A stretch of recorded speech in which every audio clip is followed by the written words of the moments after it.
Camp 2.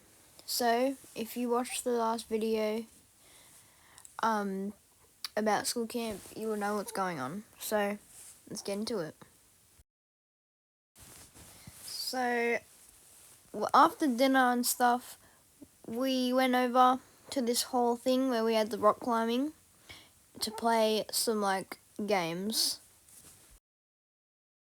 But me and my friend weren't that excited for the games because we're like, what games? They're probably going to be trash. But they were trash. But in my opinion, there was only really any good one. So I'll tell you about all of them. So for this one, you had to so when the music was playing, you had to run through people's arms. But when the music stopped, they put their arms down, and then you'd get caught, and then you had to get out. So that was kind of bad.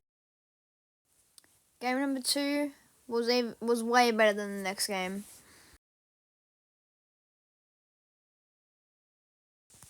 And this game was called Ants and Wasps. So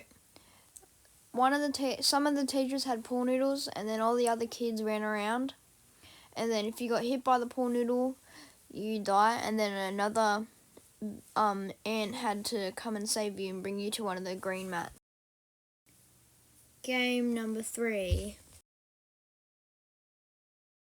So this game had something to do with drawing. So one person in your group drew, and then one person ran to the camping instructor to ask what the thing was, and then you have to play charades to get the drawer to guess what the thing is. So yeah. So at my school camp, you weren't really supposed to bring outside food. You were only supposed to eat their food. But me and my friend, in the middle of the night, were really hungry. But we both packed protein bars, so we ate them in the middle of the night. But after that, we went canoeing the next day, and it was pretty fun. So get ready.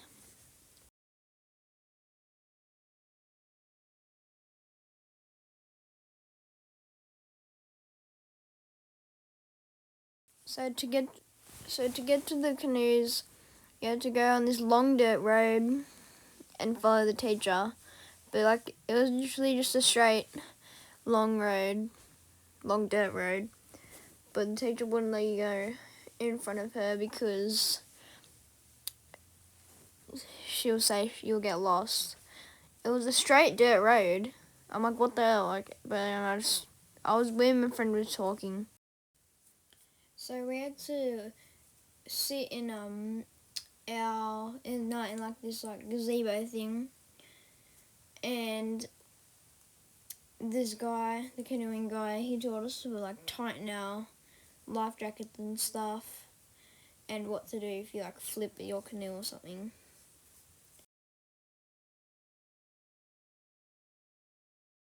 So when we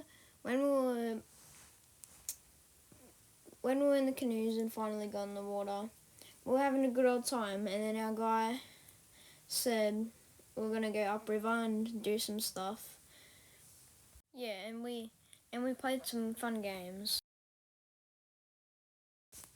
So we played this game where you had to pick a country and then you whack someone with your paddle thing, and then you do Pepsi's rock, and then if you win, they could become your country.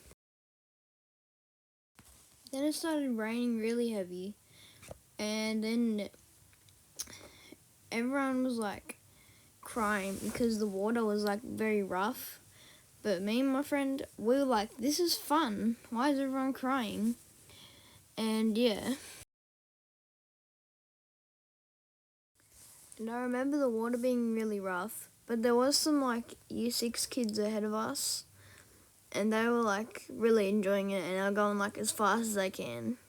But there was, on the way back when we were right there, there was some really annoying kids, and they were singing a song, and it went da da da da da da, and we're shut up. And you did have the option after we went canoeing, you could go jump in the water, in the river. But I didn't really want to, because the water was really cold, and I was already cold from all the rain that happened. So I just went back to like all the rooms and stuff. My friend did, so I was just walking out by myself to the rooms and stuff to get changed. The teachers told you to have a shower, but after the drain incident, nah. And when I got to the cabin, I was the only one in there, and because like everyone else was at their other activities, so I was kind of freaked out because like I don't know if this place is haunted. I don't know, and like it was like dead silent in there. So my brain thought that if no one was in here and it was dead silent, I could just do whatever I want. So I started jumping over the lounge, running around the hallways, and it was fun as. Yeah, and then I heard like a door creak, so I just ran to my room because I thought someone was going to come in, and then I got changed out of wet clothes because yes, I was in wet clothes the whole time from the canoeing, so yeah. Stay tuned for part 3.